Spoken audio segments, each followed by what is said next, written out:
retrouve pour une nouvelle vidéo qui sera la seconde des récaps des lectures des mois précédents.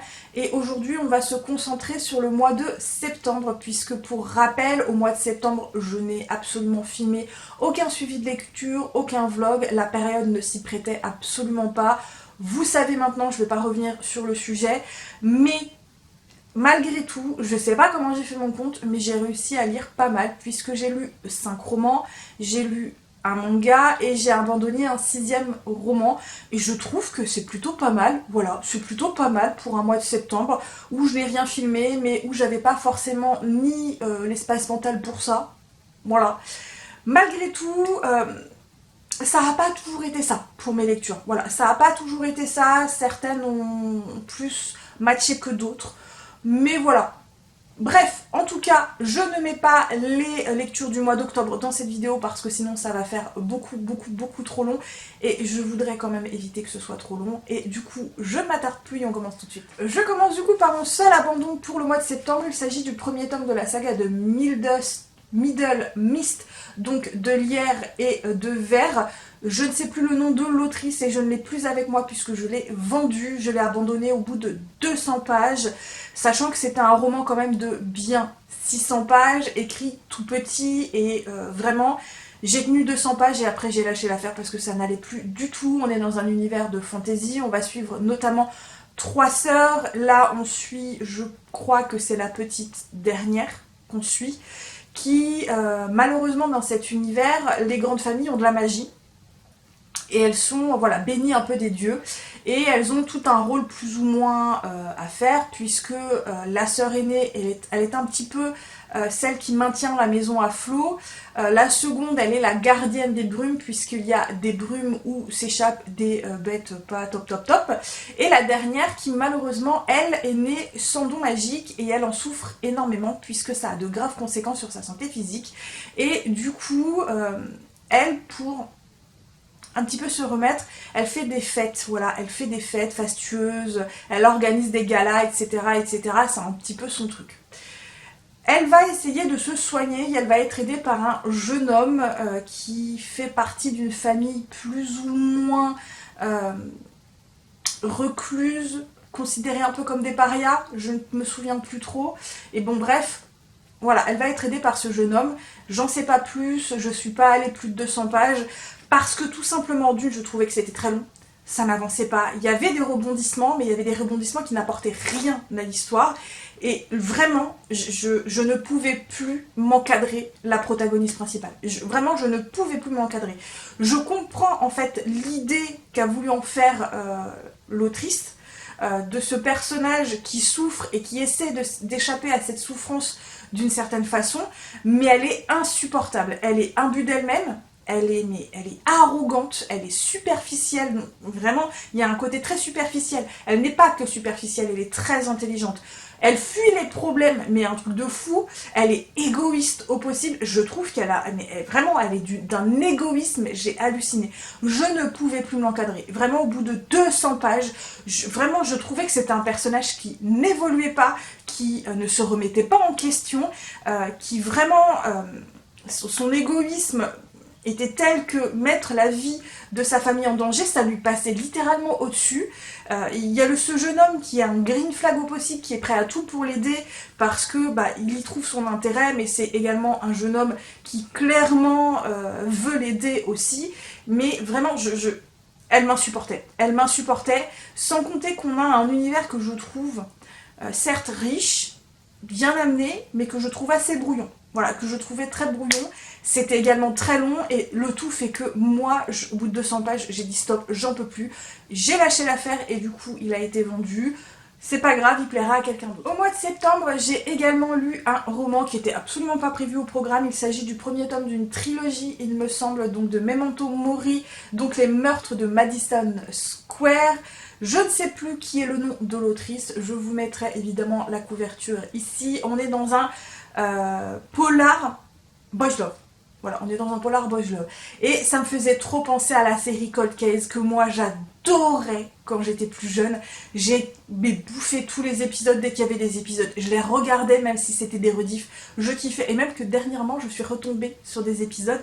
Et là je me suis dit mais en fait, je regardais ça quand j'étais toute jeune. Mais c'était violent en fait. Mais vraiment, j'ai adoré.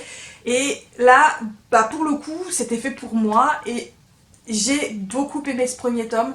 La traduction, c'était pas toujours ça, mais moi ça m'a pas dérangé des masses. On va donc suivre un jeune homme, je ne sais plus comment il s'appelle. Il est enquêteur dans les services justement des cold cases et lui il prend très à cœur la résolution de ces enquêtes qui sont là depuis des années et vraiment c'est un truc. Il veut absolument résoudre ses enquêtes, il a au moins 9 dossiers qui sont en attente où il n'y a pas d'indice, mais il n'abandonne pas. Et là, il va mener une enquête sur les restes d'un corps qui ont été retrouvés en dessous d'un arbre, qui a été déterré donc avec un masque mortuaire. Et il va donc être aidé d'un médecin légiste spécialisé dans les œuvres d'art qui ont lieu, qui sont en lien avec des enquêtes pour meurtre, etc., etc.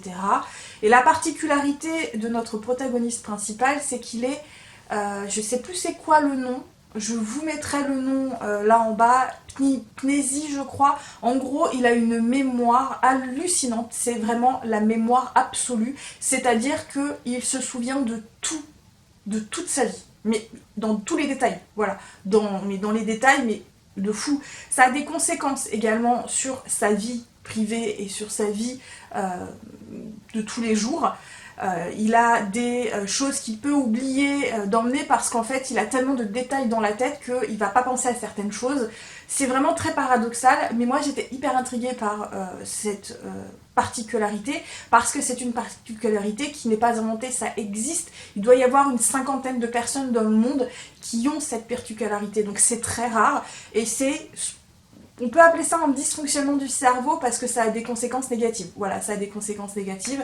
C'est complètement l'opposé d'amnésie. Voilà, l'amnésie, on oublie tout. L'amnésie, on se souvient de tout. Et donc, on va suivre ce jeune homme qui va mener l'enquête, qui va essayer de trouver qui était cette personne décédée, donc les restes, et qui aurait bien pu le mettre là, qui l'a tué, puisqu'il s'avère qu'effectivement il a été tué, etc., etc. Dans l'ensemble, c'était très sympa, ça se lit vite, ça se lit bien. C'est pas un roman qui est très long. J'ai bien aimé l'enquête, j'ai bien aimé les protagonistes. C'est pas le roman qui m'a le plus marqué, c'est pas un roman qui est extrêmement haletant. J'ai pas été mise sous pression, voilà, j'étais pas là, oh, vite, vite, vite. Voilà, je me suis juste laissée porter, je me suis juste laissée embarquer. Ça m'a fait du bien et voilà, c'est tout. J'ai pas eu besoin de plus à ce moment-là. Je lirai la suite avec beaucoup de plaisir parce que ouais, c'était plutôt sympa et que j'ai bien aimé finalement. Au mois de septembre est sorti le premier tome de la saga des Terres Éternelles, donc ici Vespéral de Ed Crocker. Il est sorti en poche, en brochet et en relié. En même temps, je l'ai pris en format poche parce que évidemment, c'était quand même moins cher hein, et ça prenait moins de place. Et honnêtement, j'ai bien aimé, mais vraiment sans plus. Je m'attendais complètement à autre chose, du coup, j'ai pas été embarquée et je sais que je lirai pas la suite. Donc ici, on est dans un univers de fantasy où il n'y a pas d'humains. Il y a des vampires, il y a des loups-garous, il y a des magiciens et on va donc suivre une jeune femme qui est une vampire servante dans une ville et qui va essayer de trouver qui a tué le fils cadet du chef de cette ville. Et elle va être aidée du coup par une louve-garou qui est employée par les vampires pour arrêter ceux qui fuient la prison. Il y a également un magicien qui n'a malheureusement pas de magie et son acolyte. Elle va être aussi aidée par une aristocrate et sa servante. Bref, on a tout un panel de personnages et moi au début l'idée de cet univers sans humains avec des créatures différentes qui vont s'acoquiner, qui vont former une équipe, il y avait ce truc un peu Found Family qui moi m'attirait beaucoup, je me suis dit ça a l'air super intéressant, sauf que c'est extrêmement très long à démarrer. C'est-à-dire que les protagonistes, on va les suivre chacun de leur côté, puisqu'on a c'est un roman choral, donc on a le point de vue de chaque protagoniste, mais du coup, ils se rencontrent à la moitié du roman, et tout le monde ne se rend compte pas à la moitié du roman, il faut entendre encore un petit peu. Voilà, j'ai trouvé ça extrêmement long. Le rythme était lent aussi, très très lent. Moi je m'attendais à plus de rebondissements, je m'attendais à plus d'action et pas du tout. L'univers en soi est très sympa, hein. L'univers en soi est très sympa, il est très bien fait, il est très bien amené. J'aime bien ce côté un peu sombre, un peu gris, un peu angoissant puisque les personnages sont enclavés dans une ville et ils ne peuvent pas sortir parce qu'en fait il y a des gris qui les massacrent mais on ne sait pas qui sont ces gris. Tout ça j'ai trouvé ça hyper intéressant mais c'était trop long, c'était lent, je me suis pas attachée aux personnages, je les trouvais vraiment certes intéressants, certes originaux, mais ils n'étaient pas attachants et en fait tout ça fait que je l'ai lu jusqu'au bout. J'étais quand même surprise un petit peu de la fin, mais en même temps j'étais là ouais bon bah ouais c'était sympa sans plus. Donc voilà, je ne continuerai pas cette suite, je pense. J'ai également lu le premier tome de la saga de Shadow of Tenebris, donc ici A Kiff of Iron de Claire Sadger, donc aux éditions Big Bang. Je me le suis procuré en pensant que c'était un one-shot, sauf que par la suite j'ai appris que non, et qu'en plus il y avait pas mal de smut. Je ne suis pas fan du smut, hein, autant vous dire. Et que là, évidemment, oui, il y en avait, mais ça m'a pas finalement tant dérangé que ça. J'ai plutôt bien aimé, je lirai certainement la suite. Donc ici, on est dans un univers qui pourrait s'apparenter à l'Angleterre, où on suit une jeune femme qui s'appelle, je ne sais plus comment elle s'appelle, Kat, qui est une noble désargentée, puisque son mari l'a ruinée, évidemment, c'est pas drôle sinon, et elle essaie de survivre en volant. Voilà, en volant. Elle est un peu une voleuse très reconnue. Et un jour, elle va voler un faillet. Manque de bol, ce faillet est extrêmement dangereux et va vouloir se venger d'elle. Voilà. Et elle va être, à côté de ça, appelée à la cour pour être un peu une dame de compagnie le temps de voilà, quelques semaines, quelques mois. Et elle va retrouver le faillet qu'elle a volé. Voilà. Et je m'arrête là pour le résumer. Absolument pas besoin d'en savoir plus. J'ai bien aimé l'univers. J'ai bien aimé les protagonistes. J'ai bien aimé l'histoire. Voilà, j'ai bien aimé comment c'était amené. Le smut m'a pas tant dérangé que ça. L'intrigue est quand même longue. Voilà, ça s'arrête beaucoup sur notre protagoniste principal, Kat, qui essaie d'avancer, mais de s'en sortir dans un univers qui est quand même assez hostile vis-à-vis d'elle. Elle essaie de cacher sa véritable identité, ou en tout cas son identité de voleuse. Elle essaie de s'en sortir par rapport au faillet qu'elle a volé. Enfin bref, il lui arrive plein de choses et la pauvre, elle essaie de se dépatouiller dans tout cet imbroglio. Et à côté, on a ce faillet qui, lui, clairement, bah, il lui est pas indifférente, quoi. Voilà, donc c'est très sympa en soi. L'intrigue est malheureusement pour moi un peu trop sous-adjacente. L'univers est un peu trop cloîtré, donc on manque un petit peu, je trouve, de world building un peu plus approfondi. Il y a des passages qui quand même sont assez durs, notamment vis-à-vis de Kat. On sait qu'elle a subi un traumatisme qui a vraiment eu de graves conséquences sur sa vie d'aujourd'hui. Mais dans l'ensemble, j'ai bien aimé. C'était un peu long, on s'ennuyait un peu par moments. Mais je lirai la suite parce que j'ai envie quand même de découvrir la suite des aventures de nos deux protagonistes. J'ai également lu le second tome du grand maître de la cultivation démoniaque de Mo Xiongju. Et contrairement au tome 1, j'ai beaucoup plus aimé ce tome 2 parce que là je connaissais déjà l'univers, donc ça a été beaucoup plus facile d'entrer dedans. J'ai adoré la suite des aventures de nos deux protagonistes, j'ai adoré également le premier retour en arrière avec donc des protagonistes différents, donc toute cette partie-là je l'ai beaucoup aimée. J'ai beaucoup moins aimé le second retour en arrière parce qu'en fait je me rends compte que là on a quand même deux retours en arrière et ces deux retours en arrière sont certes hyper intéressants et apportent quelque chose à l'intrigue. Malheureusement ils sont très longs et ça casse le rythme et au bout d'un moment, moi au deuxième retour en arrière j'avais envie qu'on revienne à l'histoire principale parce que je me suis dit on a un retour en arrière qui est tellement long, il n'a pas besoin d'être aussi long et vraiment avancer un petit peu dans l'histoire quoi. Du coup on a un roman qui est finalement pas si épais que ça. Et il est encore moins épais parce qu'on a deux énormes retours en arrière d'autres protagonistes qui ont un rapport à l'histoire, mais du coup ça casse le rythme, ça fait que le roman de l'histoire principale est encore plus court, et on n'avance pas assez vite et du coup on a à peine le temps de s'attarder sur nos deux protagonistes principaux et leurs petits rapprochements qu'on revient encore de nouveau en arrière. Donc là les retours en arrière m'agacent, vraiment les retours en arrière m'agacent et j'espère sincèrement que le tome 3 il n'y aura pas autant de retours en arrière parce que j'ai envie un petit peu d'avancer dans cette histoire. Mais sinon j'aime beaucoup l'univers, j'aime beaucoup l'ambiance, j'aime beaucoup nos protagonistes principaux qui se rapprochent tout doucement et j'ai hâte quand même de lire le troisième tome. Et j'ai enfin lu le premier tome de la saga qui est donc The Husky is White Cat Shizune de Robao Bichiru. J'ai adoré, voilà, j'ai adoré ce premier tome. Donc ici on est encore dans un d'anime, on va suivre un jeune homme qui s'appelle, je ne sais plus comment il s'appelle, Moran, qui se réveille à 15 ans parce qu'à 32 ans il a réussi à vaincre tous ses ennemis, il s'emmerdait comme un rat mort et il a décidé du coup de se suicider. Voilà, il s'est suicidé. Et il est revenu en arrière quand il avait 15 ans et il se dit bah écoute, moi je vais faire ce que je veux maintenant, je vais plus laisser qui que ce soit me mettre de bâton dans les roues. Et il est donc sous évidemment les ordres, on va dire, d'un personnage qui s'appelle Shu Waining, qui est donc son maître, qui lui apprend des choses. Shu Waining, c'est un personnage qu'il détestait dans sa vie d'avant parce que c'était un personnage très dur, très froid, et il n'était que fou amoureux de son meilleur ami qui est décédé, on ne sait pas trop comment, donc là il se dit super, je vais pouvoir sauver mon meilleur ami, nanani nanana, sauf qu'il se rend compte petit à petit que son maître est peut-être bien différent de l'image qu'il a toujours donnée de lui, et j'ai adoré, c'était trop bien, c'était génial.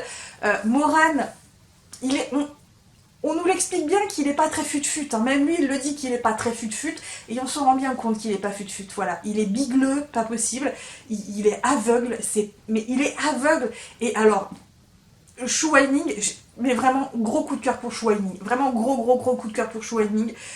En plus l'édition est juste absolument magnifique, voilà, je trouve l'édition trop belle. Sachez que j'avais pas fini le tome 1, que il y avait la campagne pour la précommande des tomes 3 et 4, et ben j'ai précommandé parce que c'était trop bien, l'univers est génial, l'ambiance est géniale, on a des protagonistes qui sont hyper bien amenés, on a vraiment des prémices de relations. Vraiment, univers de fou. Vraiment, pour le moment, c'est l'un des meilleurs animés que j'ai lu, même si pour l'instant, j'en suis qu'à 3. Mais j'ai adoré. Franchement, j'ai adoré le tome 1.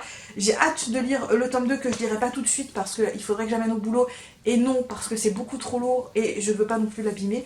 Mais sachez que c'était trop bien. J'ai adoré cette lecture. C'était génial. Vraiment, c'était génial. Et du coup je termine par le manga que j'ai lu en format électronique. Il s'agit donc du Remède Impérial, l'étrange médecin de la cour, donc le tome 1, et j'ai un avis très mitigé dessus. Je n'ai pas prévu du coup de lire la suite. Il s'agit ici d'une jeune femme qui a repris un petit peu le métier de son papa qui est donc médecin et qui a inventé un petit peu des méthodes un peu révolutionnaires, et un jour elle va sauver le garde, l'ami du prince. Et après ça, le prince va vouloir l'emmener à la cour pour qu'elle devienne médecin impérial. Et pas besoin d'en savoir plus. Le premier tome est extrêmement introductif. Graphiquement, il est mignon sans plus. Je trouve pas que ça casse trois pattes à un canard. C'était sympa, mais pour moi, c'est des choses qu'on a déjà vues. Voilà, j'ai pas été embarquée plus que ça. Le protagoniste principal, donc la jeune médecin, certes elle a 15 ans, mais elle est d'une naïveté absolue.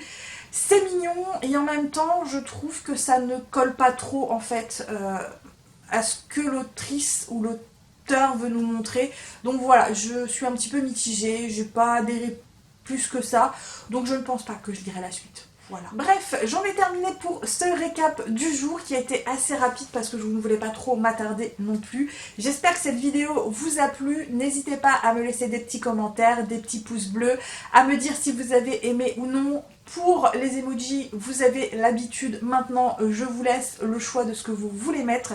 N'hésitez pas non plus à vous abonner sur la chaîne si l'envie vous en vient, à me suivre sur d'autres réseaux sociaux. Moi, comme toujours, je vais vous souhaiter de très bonnes lectures. À très bientôt pour